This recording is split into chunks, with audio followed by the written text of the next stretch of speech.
هذا بني ادم هيموت الانتخابات ما تتعملش، هيموت ممدوح عباس يرجع، ويكونوا فاكرين قال ممدوح عباس رجع يوم الاحد بس ما قالش سنه كام.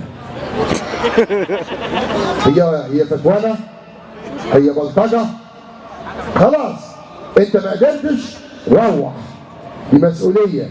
وعشان كده بقول ربنا يكون في عون اللي هينجح. سيبكم من النجاح، هتعمل ازاي في المليونات دي؟ هتعمل ازاي في الالعاب اللي اتدمرت؟ خلصنا احنا اتعمل المفروض قالوا في انتخابات، ابتدت الاشاعات بقى. مرتضى منصور زي كمال درويش عشان ينزل عشان يفتت الاصوات. يا روحي ده انت طيب قوي، اصوات ايه يا ابني؟ وحتى عارفك بجد؟ ما انت كنت موجود واستقلت 4 مرات، مره عشان اختك اتشالت من لعبه من اللعبات كانت موظفه، والدكتور كمال موجود اهو، والاستقاله عندي كانت في عصر الدكتور كمال. طب كمال غلط، وجلال غلط، طيب واللفات التاني بتاعك استقلت مع غلط، طب ومعايا انا غلط، كلنا غلط. طب وحضرتك لما استقلت لما كنت لوحدك كان مين تعبك؟ ما انت كنت لوحدك، مساكك كنت لوحدك برضه كده فرضاني، ضايقت نفسك الصبح، بصيت لنفسك في المرايه وكسرت المرايه وقلت انا عايز استقيل مش طايق نفسي. وبعدين مش عارف يعني ايه واحد مقدم للانتخابات راح فيش فيشه تشبيه وكانش معاه بطاقه رقم قومي، عمل بطاقه رقم قومي، وبعد الرقم القومي راح جاب 5000 جنيه ووقف في الطابور وقدم، وبعدين يقول لك عايز الغي الانتخابات. ايه ده؟ ليه؟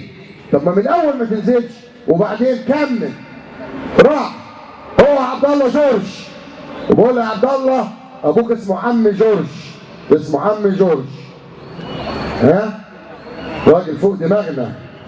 تاني بقول لك اهو عشان تسمعني وتفهمني، اسمه عم جورج، ما كانش بياكل عند حد خالص الا في بيت مرتضى منصور لان اسمه عم جورج. عمرنا ما عرفنا مسلم ومسيحي، عمرنا، كلنا اسره واحده.